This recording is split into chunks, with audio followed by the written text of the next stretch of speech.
প্রিয় দর্শক শ্রোতা, ডাব্লুবি রিয়াজুল ইসলাম ইউটিউব চ্যানেল থেকে আমি রিয়াজুল ইসলাম আপনাদেরকে আন্তরিক সালাম জানাই। আসসালামু আলাইকুম। আমাদের এই চ্যানেলে নিত্য নতুন গজল এবং জালসা আপলোড দেওয়া হয়। প্রতিষ্ঠান, সেই প্রতিষ্ঠানকে আমাদের বহাল রাখতে হবে। তার জন্যই আমাদের একটি ব্রাদার ইসলাম মুসলিম সমাজ হযরত ওমর ফারুক রাদিয়াল্লাহু তাআলা আনহু তিনি একদিন রাতের বেলায় বের হচ্ছেন, তো একজন মহিলা স্বামী বিদেশে আছে, তো দুঃখের একটা গান বলছে আরবিতে।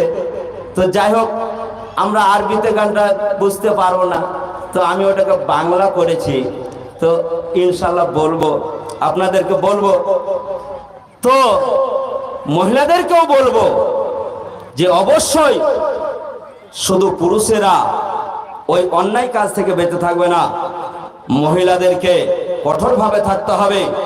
আল্লাহ রাব্বুল আলামিন নবী সাল্লাল্লাহু আলাইহি সাল্লাম বলেছেন, যেই মহিলার মধ্যে 5টি গুণ থাকবে সেই মহিলার জান্নাতের 8টি দরজার ইচ্ছা মতো যে কোনো দরজা দিয়ে চলে যাবে, যে কোনো দরজা দিয়ে চলে যাবে। আল মারাতু সাল্লাত খামসাহা, 5 ওয়াক্তের সালাত আদায় করবে। সামাত সারাহা, রমজান মাসে রোজা রাখবে। আহসানাত ফারজাহা, সম্পূর্ণ শরীরটাকে হেফাজতে রাখবে। আহসানাত ফারজাহা ওয়া আতাতে বালাহা, এবং স্বামীর সেবা করবে। অতএব স্বামীর সেবা করতে হবে। ব্রাদার ইসলাম মুসলিম